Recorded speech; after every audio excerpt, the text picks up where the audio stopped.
कोही तपाईमाथि आक्रमण गर्छ, तपाईले आत्मरक्षाको लागि प्रतिरोध गर्नुभयो, आक्रमणकर्ताको ज्यान गयो, अब तपाई जेल जानुहुन्छ। रोक्नुस्। नेपाली कानुनले भन्छ यो अपराध होइन, तर शर्त छ र त्यो शर्त नजान्नु जेल जानुको कारण हो। आत्मरक्षा के हो? आत्मरक्षा नेपाली कानुनमा यसलाई निजी रक्षाको अधिकार भनिन्छ। मुलुकी अपराध संहिता 2074 को दफा 24 ले स्पष्ट भन्छ, प्रत्येक व्यक्तिलाई आफ्नो वा अरू कसैको जीव, ज्यान वा सम्पत्तिलाई कुनै गैर कानुनी हानिबाट बचाउने अधिकार हुनेछ। यो अधिकार केवल आफ्नो ज्यान जोगाउन होइन, अरू कसैको ज्यान बचाउँदा पनि लागू हुन्छ।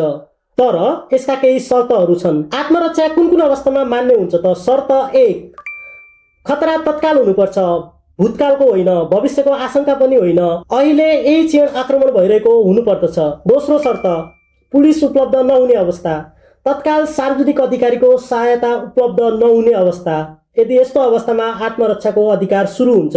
तेस्रो शर्त, आवश्यक मात्राभन्दा बढी बल प्रयोग नगर्नु, रक्षाको लागि आवश्यक पर्ने मनासिब बलभन्दा बढी बल प्रयोग गर्न पाइँदैन। यो सबैभन्दा महत्त्वपूर्ण शर्त हो। अब जानौँ कुन अवस्थामा आत्मरक्षा गर्दाका लागि ज्यान समेत लिन मिल्छ त?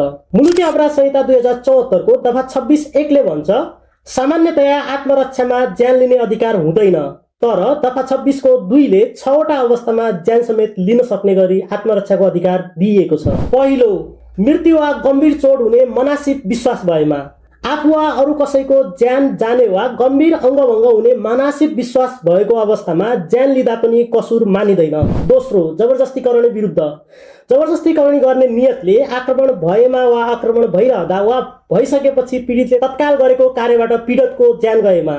तेस्रो, अपहरण वा शरीर बन्धक, ज्यान मार्ने, फिरौती लिने, जबरजस्तीकरण वा अङ्गभङ्ग गर्ने नियतले शरीर बन्धक वा अपहरण गरेको अवस्थामा पीडितले पीडकको ज्यान लिएमा यो पनि कसुर मानिँदैन। चौथो, घर, मन्दिर वा बसोबास गरिरहेको अवस्थामा आगजनी वा विस्फोटक पदार्थ प्रयोग गरेको अवस्थामा, बसोबास, पूजाआजा वा सम्पत्ति राखिएको ठाउँमा आगजनी वा विस्फोटक पदार्थ प्रयोग गर्ने प्रयास गरेको अवस्थामा समेत ज्यान लिन मिल्छ। पाँचौं, डकैती विरुद्ध, तपाईले आफ्नो सम्पत्ति रक्षा गर्नको लागि डकैती विरुद्ध रक्षा गर्न आवश्यक भएको अवस्थामा पीडकको अथवा डकैतहरूको ज्यान लिएको अवस्थामा समेत सेल्फ डिफेन्समा ज्यान लिन मिल्छ।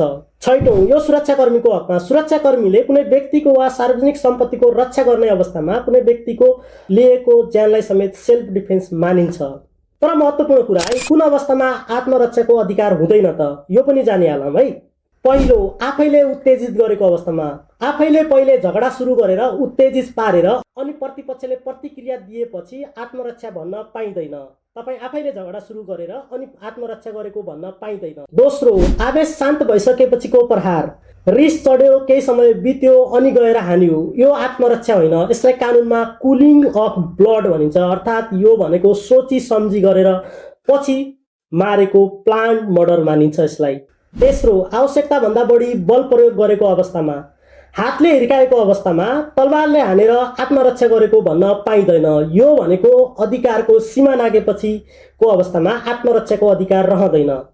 चौथो, सार्वजनिक अधिकारीले कुनै कानुनी कार्य गरिरहेको अवस्थामा आत्मरक्षा भन्न मिल्दैन। जस्तै प्रहरीले कानुनी रूपमा गिरफ्तारी गर्दा, कानुनी आदेश बमोजिम कुनै काम गर्दा, त्यस्तो अवस्थामा आत्मरक्षाको अधिकार भन्न पाइँदैन। तर त्यहाँनिर सार्वजनिक अधिकारीले कानुनी रूपमा आफू त्यस्तो काम गरिरहेको तपाईलाई प्रमाण दिनुपर्छ र त्यो कुरा जानकारी गरेको हुनुपर्दछ। महत्त्वपूर्ण कुरा याद राख्नुहोस्, आवेश शान्त भइसकेपछिको प्रहार अथवा आवश्यकता भन्दा बढी प्रहार गर्नु आत्मरक्षा होइन, यो अपराध हो।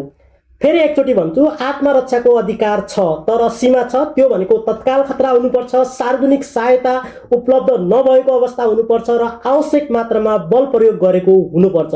यी तीनवटा शर्त नपुगेमा आत्मरक्षा हत्या बन्दछ। यस्तै यस्तै अन्य जानकारीको लागि तपाईँ कानुनी साथीलाई फलो गर्नुहोस् र तपाईँको केही क्युरी छ भने कृपया कमेन्ट गर्नुहोस्। यो भिडियो एकजना भाइको डिमान्डमा बनेको। For more information please stay connected. Thank you.